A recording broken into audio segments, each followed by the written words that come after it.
Hello, fellow armchair Imagineers. It's your podcasting compatriot, Tiki, here. And BlueDragonFive. And Jacob Wile, too. And we're going to be recapping episode 10 of Big Hero 6, which is Tiki's least favorite episode of the series. Oh no. Guys, what is this? Oh, blah, blah, blah. Fine. Ba la la la. Oh. Aren't we the big podcast 3, too? Yes, Yeah, that's yeah. Big Podcast 3, everyone. See what your negativity does right out the gate. You see how much you throw us off with that right from the start. This episode, oh god, this episode basically takes all the complaints that we've ever had about any of the other episodes and like amplifies it. Now I want to set the record straight here, though. I have no idea how Jacob and Dragon feel about it, and the three of us I should say, have been doing a bit of a teeter-totter the last couple weeks, where I believe it was 2 weeks ago that you guys really liked an episode and I was just kind of like, yeah, it was fine. It was fine. Let's see. Are you talking about? I remember you liked Mirror Woods and you liked the Aunt Cass episode. The second one. No. Hold on. Last week was the Mad Jacks, though. No, hold on. Right, go on. Okay, I think failure mode. Failure mode is what I'm talking about. And then Aunt Cass Goes Out was an episode we all agreed was mediocre, but Failure Mode was one that you guys really liked. I was just kind of like meh on. And then The Impatient Patient is legitimately probably my favorite episode of the series so far, and you guys were kind of meh on it. I mean, I liked it. I wasn't mad on it at all. Wasn't bad. It was just, it's not as good as, again, still did measure up the food fight. So here we are at Mr. Sparkles Loses His Sparkle, which it's by far my least favorite episode of the series, guys. I mean, I don't even know what to call this episode. This episode's a mess. Dragon? So do you want me to reveal how I feel about it? Sure. Tiki, I'm on the other side of the other side of China here, because I'm looking the other side. We've dug a hole and I'm on the other side. I'm on China's side right now because I really love this episode, man. Oh, what the fuck is going on? I mean, honestly, this is if not, it's in the top 3, as in it's not. It doesn't beat Food Fight, but it's what my second favorite, if not third favorite in the whole thing. So I really love this. Okay, this is just. I feel like this is something that's worth tracking through the show. Is that the episodes in the show give very diverse reactions to different people. Like I feel like that's really interesting. Because I did not like this episode at all. I guess I'm in between you guys. Okay. So you're kind of like it's so Jacob, I'm willing to guess that you think it's a good episode. You're not like over the moon about it the way Dragon is, but you probably don't have any major critiques about it the way I do. I mean, I do have some critiques about it. I mean, I say there are a lot of stuff it did right, but also a lot of stuff it did wrong. I don't even know where to start on this, because honestly, my biggest problem with the episode is that the episode is just all over the place and it feels like there's a million different plot lines. All right, well, I guess where we should start, just to kind of give like kind of a dip a toe into the episode, so to speak. Just tracking what we've been tracking with the episode so far. Again, we kind of take a familiar plot point, we kind of turn it on its head a little bit here, where we kind of take the old social media / it's like the hit TV series plot line. If we're continuing to do like the composable similarities, that's kind of reminds me of like Adrenaline. I know, that's exactly what I'm thinking of. Yes, it's very Adrenaline-esque, maybe a little bit of the, not to the same level, maybe a touch of Fearless Ferret in there too, but mainly Adrenaline. Absolutely, Jake. That's exactly what I'm thinking of. Yes. And what's kind of neat is that it uses that. Basically, the little twist on it is that it kind of uses that to fuel the villain, instead of the villain just having the gimmick of social media, and that it's kind of using the social media to kind of fuel the villain's motivation. So it's kind of a fun little difference there. And the kind of the superhero trope that we have at play here, which is I really liked, is we have the great mundane trope of the heroic costume change, and we play with that in some delightful ways. So I mean, that's kind of the right off the bat. I think those are kind of the two things tracking so far. I thought were well utilized this episode. My main problem with this episode was the villain. Part of when you right out the gate when you say you didn't like this episode, I figured, okay, well, I guess you didn't like Mr. Sparkles. and that's the thing, I really didn't. Tiki, are you sure it's like you? Are you sure just like you were very hyped up about this episode because of the title? I mean, no, Jacob. I'm not a fool, Jacob. I knew that they weren't gonna like make this episode a thinly veiled, like, hey, look, it's the Mr. Sparkles laundry detergent from The Simpsons. No, I knew they weren't going to do that. It's Mr. Sparkles. I'm just completely lost in all this. Is that I frankly feel like his motivation is super weak.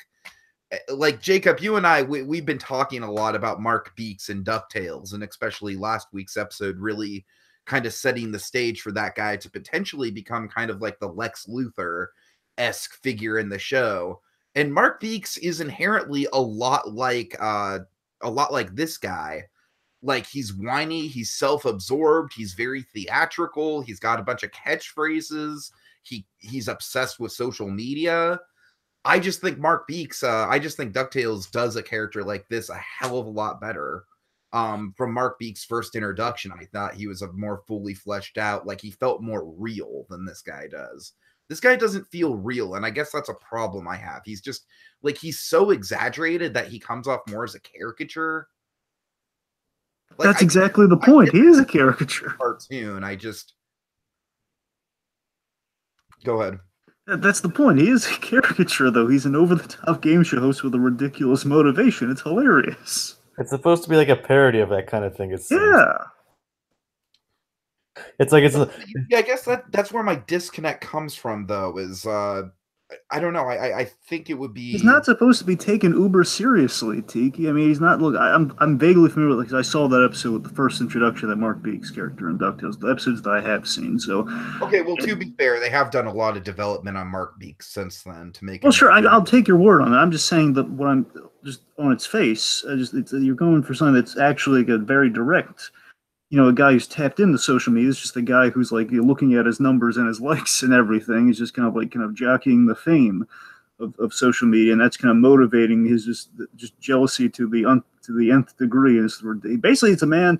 Our villain. I love the ridiculous of it all. We have this ridiculous egocentric game show host who's jealous of a cat. Tell me that isn't a little funny to you. Come on. It's funny. Well, I mean, it's fine. He's jealous of like an online cat video. Yeah. Aunt Cass is delightful in the episode as always. Mm-hmm. Yeah, she was so good in this episode. Yeah, she was. I won't deny you that. What about Baymax? Well, Baymax is always on point. I think the finest moment in the episode for me was this beautiful little moment where Baymax offered a warm hug, and he lifts Aunt Cass off frame so she doesn't see the TVs. And I love the motivation that Baymax does this for, because Baymax is protecting and healing Aunt Cass from any more emotional trauma, and I thought that was so beautiful. And we also take kind of the old Aunt May trope, and we made it even funnier, where it's like, instead of Aunt May worrying about Peter Parker, it's Aunt Cass being overprotective about the cat.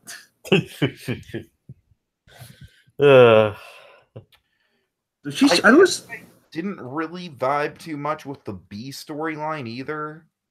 Well, I gotta tell you, on the whole, just the kind of broad spectrum for a moment before we really get into the B story. On the whole, I think, again, this is the way I read it, and again, Tiki, you might have a different read on this, and we'll see. I felt this solved kind of a thing we've been tracking with the series so far. I thought we had a really great divide of screen time for each of these characters had something to do with this episode, and I thought it was a good kind of thing about it. Let's see, let me just try to go through it in my head here again. Of course, Hero was figuring out kind of the delivery system issue.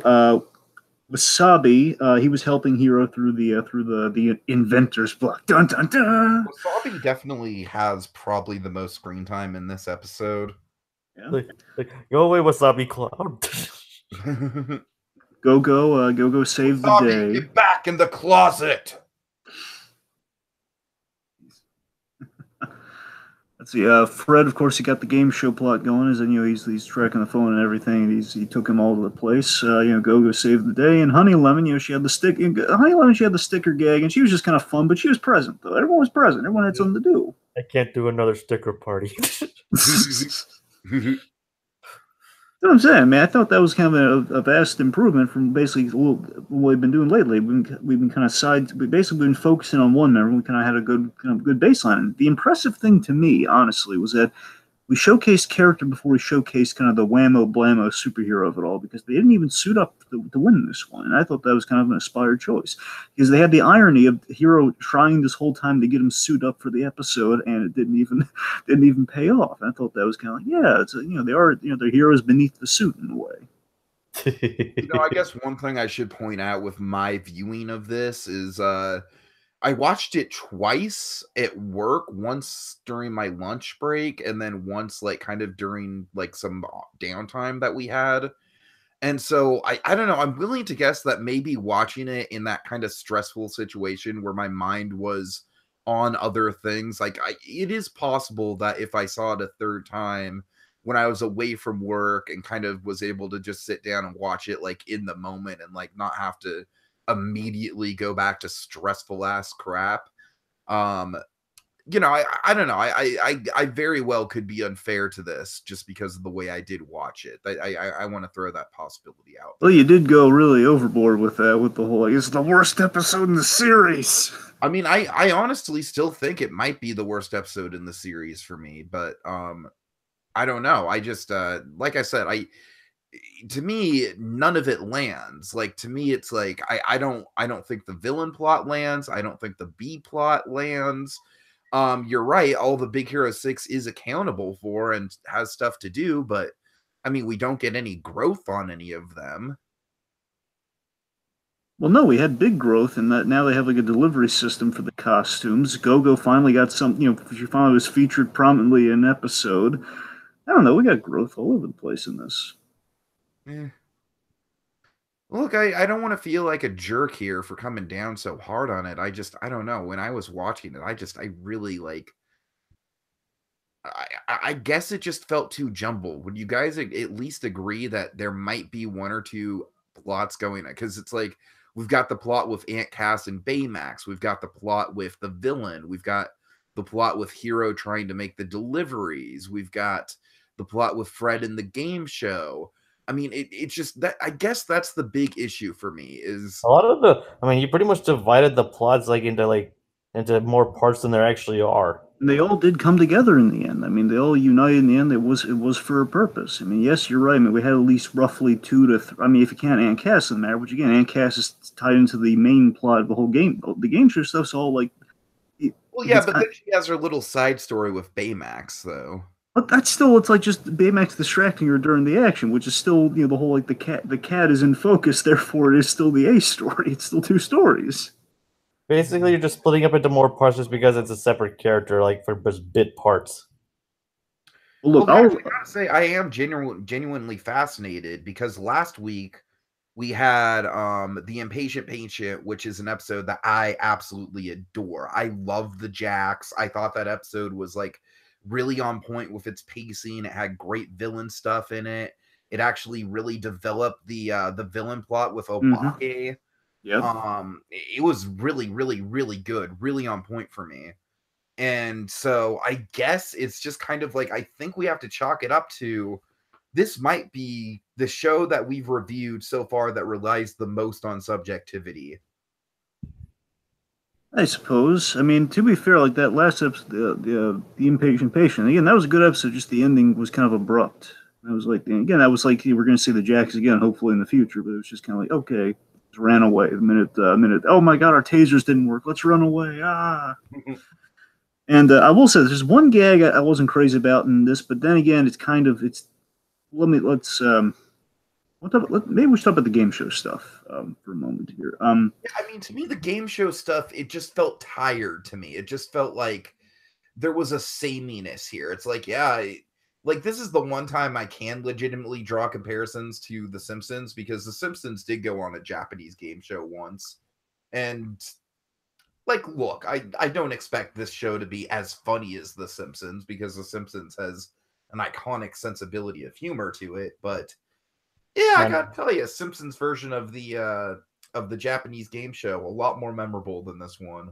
Well, still, you did have a great kind of just kind of throwing crap at the screen and seeing what would stick, essentially. To be fair, that's pretty much what Japanese game shows are a lot of the time, though. And I thought I know, but what I'm saying is that the Simpsons one had like it had more of like, it was almost kind of like a Rube Goldberg machine, you know? It was like there was a symphony of craziness going on in that Simpsons episode. We did turn into a lethal wipeout challenge by the end. That was kind of that was fun. That was fun. You're right. But that's what I'm saying. On the whole, though, I do like it's continuing the world building that we've been really liking with the San Francisco of it all. Where you have San Francisco and you have just kind of the Tokyo blend there. We're kind of doing a Japanese game show, but by the same token, you can kind of see the American influence of it, where we have like a wipeout challenge that kind of vaguely in places, and not to the same extent, but vaguely took me back kind of the Double Dare days a little bit, which is kind of the messiness and everything. It was like, oh yeah, it's vaguely kind of Double Dares, but you're going through all these, avoiding things swinging at you. It's walking on platforms, doing all these, again, very Wipeout inspired.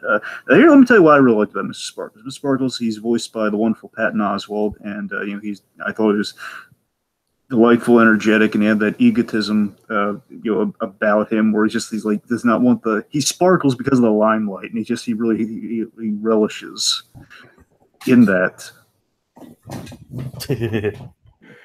And it also gives you a lot of fun game show touches too, like when the contestant is picked, we have like the Price is Right pick moment where people like freaking out. Like Aaron, he was like that guy in the beginning who was called to demonstrate what the game show is all about. It was very much like Aaron Paul when he was picked on the Price is Right, like yeah, just freaking out, and they were going up on stage and everything. So I just thought they kind of captured that the kind of the over the top Japanese game show flair with that American palette, and by the same token, there's a gag that doesn't strike me, but is consistent with that tone. Where the diaper gag I thought was a bit much.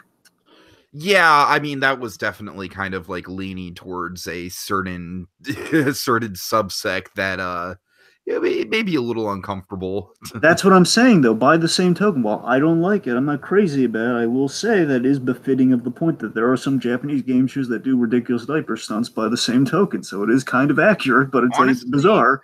Like, from what I've heard, I've done a little bit of research into like otaku and Japanese culture, and diapers are more of a lifestyle choice over there, oddly enough. Well, that's what I'm saying. I think it's them kind of doing too good a job in places like that. Well, yeah, right. I mean, I'm not crazy about it, but it's on the money. Exactly. And I thought there was an interesting parallel with Mr. Sparkles in that he's a guy who feeds on the audience and the relevancy. And you'll notice, again, kind of the day and age that we're living in, we kind of live more on, like, again, he broadcasts the show on the internet. And that's kind of where game shows probably are heading in the future, where, it's going to be fully... Okay, I like that you point that out, because you're right. Like, I feel like, I honestly feel like game shows in general are, like, maybe the next big thing on YouTube. Like, because YouTube is kind of, like, in this weird transitional space right now where... the Let's Plays have kind of died off. The commentary channels have been there for a while. I feel like YouTube needs a new hook. And I feel like more and more people are starting up these kind of movie fights type shows. And of course, we've gotten in on that ourselves. Pretty much. Like we have the movie trivia Schmodown on Collider. Collider. All right, Collider. Kevin Smith should host a game show. I just want Kevin Smith to host everything. I just want why can't we make that happen? Anyway, but yeah, that's what I'm saying. I like that it was kind of, you notice the audience kept dwindling in there the minute like he was kind of lacking some popularity. I think it's showing that like kind of live audiences are kind of they're kind of going out of style. And I thought that was kind of an interesting kind of sub commentary we had in connection with Sparkles, and we saw kind of the unhealthy, like it's unhealthy to attach yourself to kind of like popularity and view counts. And we had that scene with one of our favorites, Felony Carl, as the bouncer when he wouldn't. Oh my god, Felony Carl. Once Sparkles is at the bottom of the list, he could not get in. And you are nobody. Called it. Yep, and I love the balance of the like a proper celebrity and Aunt Cass, who again she's just kind of, it's like one of those viral video type things where it's like a cat video where Moochie is popular, but Aunt Cass, she's like chauffeuring Moochie around. By the same token, Cass is just so delightfully humble. Like she's going on news programs and everything, which is it's just so delightful and kind of vaguely Farmiga-esque in accepting her celebrity. She's just like so. She's not overblowing it. She's not like that Chewbacca mask lady. She's it's not like just turning into like her new bread and butter. It's like, okay, well, this is kind of fun. And I guess get into our B plot for a moment here. Let's talk about kind of Tiki, you define the B plot as heroes thing, right? I would define the B plot as like all the struggles with the costume stuff. Yeah, that's the big right. Yeah. So, again, I really like that because again, it's kind of reminiscent of two things for me. Is like one is kind of the Iron Man problem of like, okay, how do we get if you're Iron Man, especially if you're in the MC, like how are you gonna put the armor on? You have to go home and like have the armor put on you every time. And then of course, as the movies went on, they evolved it and they kept armoring up in all cool, inventive ways to the point now where it's by Infinity War, it's like just like nanites essentially. And again, I love them kind of solving that problem, and we started the episode off with kind of like a Deadpool 2 or like a Deadpool No Good Deed, to be more accurate, kind of phone booth gag of like they're trying to find the costume. By the time they finally get their costumes on, the fires have already spread and they're too late. So it's a good kind of problem solution type plot that again is very consistent with kind of the superhero vibe and something you don't really see all the time with superheroes. It's a great mundanity. I was very thrilled with it. I wonder if we'll see more of Skymax. That would be. I just like that he keeps adding the prefix Max for his inventions like this. That'll be nice to see if that kind of maintains itself through the series. It's like if they give him a voice or something. Now this might just be me because especially when we do Spielberg movies, I love kind of when we have this sort of an evolving methodology, and we kind of have it here where we get to see kind of a hero figuring out kind of the delivery system. And like first off, let's see, he's got one. He pulls the Iron Man 3 thing where the suits in pieces will come to you, and we see that backfires hilariously. Just Baymax in Heroes costume is just, it's silly. And not to mention Wasabi and Honey Lemons. Yeah. Let's see. So then we have the orb. I love the orb because the orb in theory was like, oh my god, that's so cool. And then when it didn't work, and like, oh yeah, there's definitely some design problems with the orb. And basically, it fires the costume at you like a cannon, and it lands. You can't get the thing open. So there was. And this is a plot line that has been building because before we saw the costumes chauffeured around in cars and in different locations. So it makes sense they would address this. And of course, Skymax is our kind of end all be all. Solution for the time being that also helped in our main plots. Again, everything's relative. Everything came together, and we also had Wasabi as kind of our facilitator of the solution. Not the way he thought it was going to go with the whole Cloud Wasabi gag, but it still it helped out. Yeah. Wasabi, kind of the Zen thinker of the Big Hero 6. Yeah.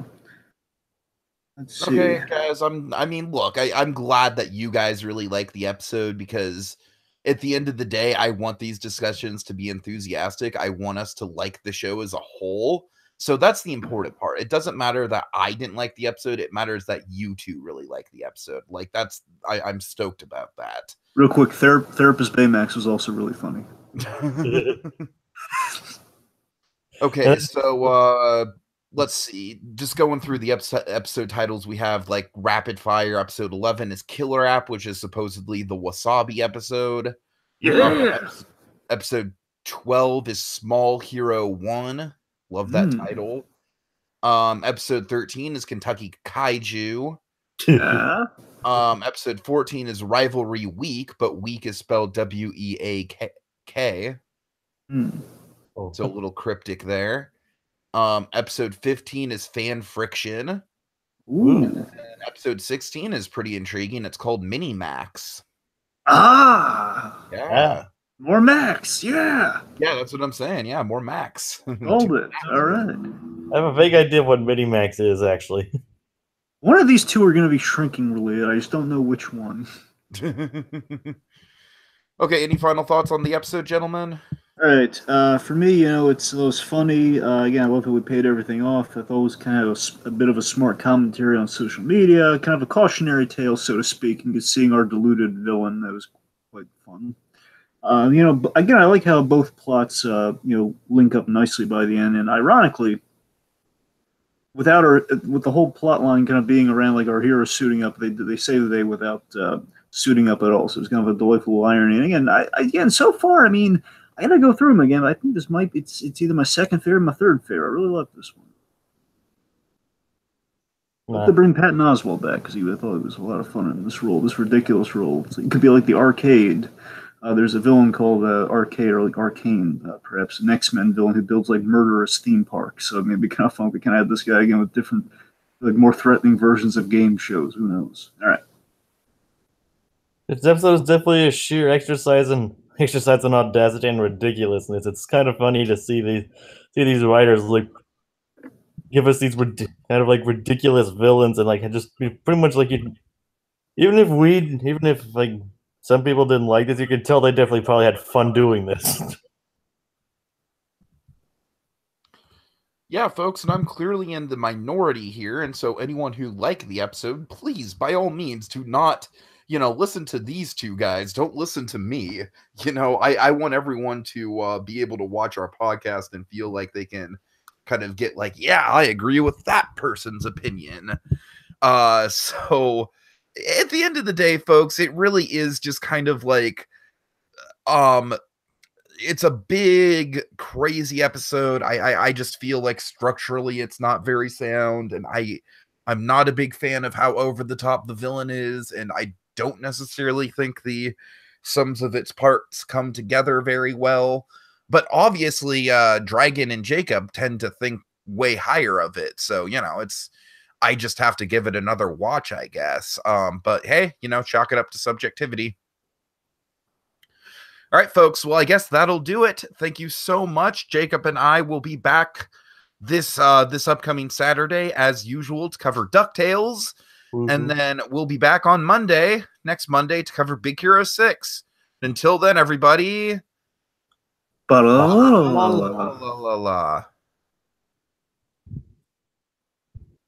made a lot of progress. You see, you guys can't come up with a good quote. I just came up with